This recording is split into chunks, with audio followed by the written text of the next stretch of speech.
अस्सलाम वालेकुम students, unit 10 thermal expansion physics का चैप्टर 10, ठीक है, यानी कि क्लास 10 की फिजिक्स का चैप्टर 1 है। और इसके आज हमने करने हैं constructor response questions. Constructor response questions जो है हमने प्रीवियस लेक्चर्स में शॉर्ट क्वेश्चंस, एमसीक्यूज, न्यूमेरिकल्स कर लिए हुए हैं और चैप्टर 10 हमारा कंप्लीट हो गया है। तो आज के लेक्चर में हम जो है वो 10.1 कंस्ट्रक्टर रिस्पॉन्स क्वेश्चन से लेकर 10.5 तक यानी कि सारे के सारे कंस्ट्रक्टर रिस्पॉन्स क्वेश्चंस देखेंगे, ठीक है। तो पहला क्वेश्चन है, why do bridges need expansion joints but glass jars with metal lids do not. यानी कि क्यों एक्सपेंशन हो जॉइंट्स लगाए जाते हैं, किसके दरमियान? पुलों के दरमियान। आपने देखा होगा पुलों के दरमियान जो है वो एक्सपेंशन ब्रिज जॉइंट्स लगाए जाते हैं, जबकि ग्लास जार्स के दरमियान में नहीं लगाए जाते। Even though both experience temperature changes. Discuss in terms of the nature of thermal expansion. Thermal expansion के बारे में जानते हुए आप इस चीज़ का आंसर करें कि ब्रिजेस के दरमियान में जो है एक्सपेंशन जॉइंट्स लगाए जाते हैं, जबकि जो है मेटल लिड्स के दरमियान नहीं लगाए जाते। स्टूडेंट बेशक आप समझ लें, क्वेश्चन नहीं समझना तो आप स्क्रीनशॉट लेकर जो है वो बाद में याद कर लें, रटा लगा लें, लेकिन मैं आपको कहूँगा समझ के याद करेंगे, कभी भी नहीं भूलेगा। Bridges need expansion joints because metals expand and contract noticeably when temperature changes। उसकी वजह यह है कि ब्रिजेस इसलिए एक्सपैंड होते हैं क्योंकि वो मेटल से बने होते हैं, और मेटल की ये प्रॉपर्टी है कि वो या एक्सपैंड होती है या कॉन्ट्रैक्ट होती है टेम्परेचर के तब्दील होने से। Since bridges are very large structures, even small expansion can create huge stress causing bending or cracking if there are no gaps. Glass jars with metal lids also expand, but they are much smaller, so the expansion is very little and usually does not damage them। ठीक है, क्योंकि glass जो है, glass jars जो बनते हैं वो भी एक्सपैंड होते हैं, लेकिन वो बहुत स्मॉल जो है वो बहुत स्मॉल एक्सपेंशन शो करते हैं, बहुत कम एक्सपेंशन शो करते हैं। इस वजह से उसके डैमेज होने का खतरा नहीं होता। ब्रिजेस जो है वो बहुत ज़्यादा एक्सपेंशन शो करते हैं, इसलिए उनके डैमेज होने का खतरा होता है, इसलिए उनके दरमियान गैप्स रखे जाते हैं। क्लियर हुआ स्टूडेंट जी। नेक्स्ट 10.2 क्वेश्चन देखें, if two liquids are heated under same conditions. अगर एक ही कंडीशन हो, दो लिक्विड्स को हम हीट करें but one of them heats up faster, what does this indicate about the specific heat capacity. आप बताएं उनमें से एक जो है वो जल्दी जो है वो गर्म हो जाएगा और एक जल्दी गर्म नहीं होगा। इसका आंसर आपने बताना है स्पेसिफिक हीट कैपेसिटी को मद्देनजर रखते हुए। If one liquid heats up faster, ठीक है, अगर एक लिक्विड जो है वो जल्दी गर्म हो जाता है, it means that liquid has a lower specific heat capacity. तो इसका मतलब ये है कि उस लिक्विड की हीट कैपेसिटी क्या होगी? स्पेसिफिक हीट कैपेसिटी कम होगी। It requires less heat energy to increase its temperature compare to the other liquid. यानी कि उसको कम एनर्जी चाहिए होगी उसका टेम्परेचर इंक्रीज करवाने में, 1 सेल्सियस टेम्परेचर इंक्रीज करवाने में। तो यही हमने स्पेसिफिक हीट कैपेसिटी की डेफिनेशन पढ़ी थी।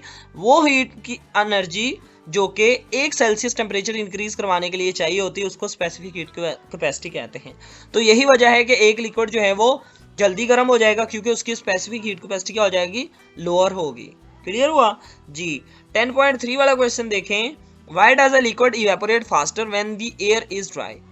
जब एयर ड्राई होती है तो लिक्विड जल्दी इवेपोरेट क्यों होते हैं? आंसर मार्क करें। A liquid evaporates faster in dry air because dry air contains less water vapour. उसकी वजह यह है कि ड्राई एयर में वाटर वेपर्स क्या होते हैं? कम होते हैं।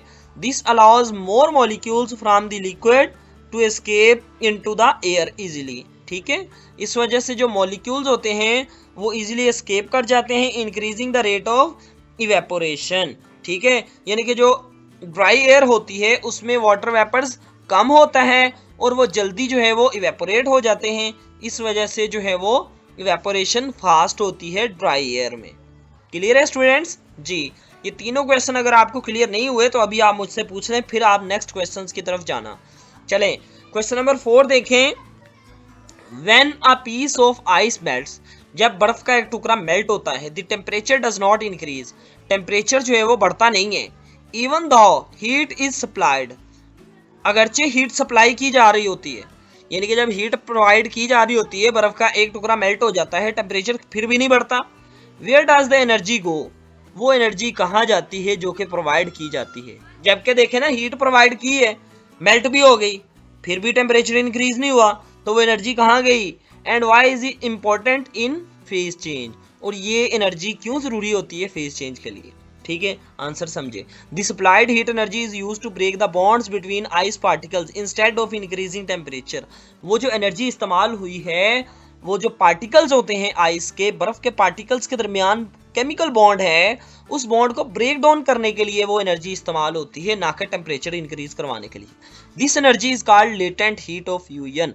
उस एनर्जी को हम कहते हैं जी लेटेंट हीट ऑफ फ्यूजन। ठीक है, यानी कि वो एनर्जी जो है वो एक सॉलिड को मेल्ट करने के लिए, उसकी बॉन्डिंग को ब्रेक डाउन करने के लिए, वीक करने के लिए इस्तेमाल हुई है, ना कि टेम्परेचर बढ़ाने के लिए। इट इज इंपॉर्टेंट, अब सेकंड पार्ट का जो आंसर है, it is important because it changes the state of matter from solid to liquid without changing temperature. ये जो इसलिए इंपॉर्टेंट होती है लेटेंट हीट ऑफ फ्यूजन, क्योंकि ये मैटर की एक स्टेट को, यानी कि सॉलिड स्टेट को लिक्विड स्टेट में चेंज करती है बगैर टेम्परेचर के बढ़े। ठीक है, तो ये इसकी इंपॉर्टेंस है। क्लियर हुआ स्टूडेंट जी? लास्ट वाला क्वेश्चन समझें। Why do electric transmission wires sag in summer and tighten in winter?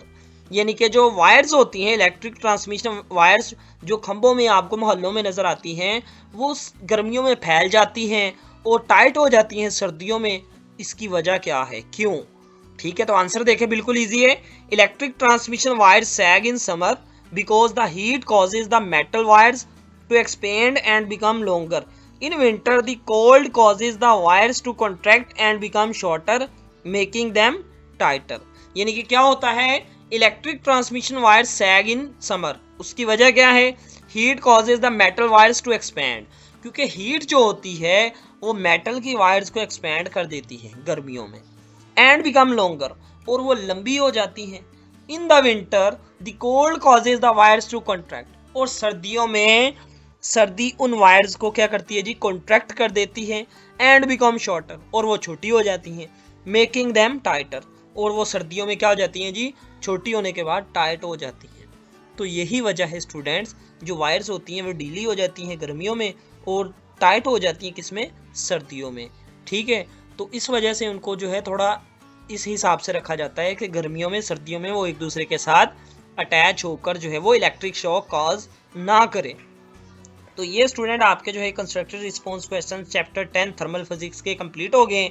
अगर फिर भी किसी को समझ नहीं आई तो आप जो है वो कमेंट सेक्शन में पूछ सकते हैं। तो स्टूडेंट, इस चैनल के ऊपर अल्हम्दुलिल्लाह से हमने जो है चैप्टर 10 कंप्लीट करवाया है। केमिस्ट्री के हमने जो है 2 चैप्टर्स की एक्सरसाइजेस के shorts, long, MCQs, constructed response questions, short questions, chapter के अंदर से बनने वाले सारे के सारे क्वेश्चंस। ठीक है, इसी तरह इंग्लिश के जो है पहले 3 चैप्टर्स की ट्रांसलेशन, सारी की सारी तैयारी करवा रहे हैं अल्हम्दुलिल्लाह से इस चैनल पर। बड़ी एफर्ट कर रहे हैं स्टूडेंट्स आपके लिए। वीडियो अच्छी लगी है तो वीडियो को लाइक कर दें। चैनल पर फर्स्ट टाइम आए हैं तो 10th क्लास की तैयारी के लिए बोर्ड्स के पेपर्स तक आपकी तैयारी करवाएंगे, हर चीज़ बोर्ड के अकॉर्डिंग। तो इस चैनल को सब्सक्राइब कर लें, आपकी बड़ी हेल्प होगी इंशाल्लाह आखिरी दिन तक।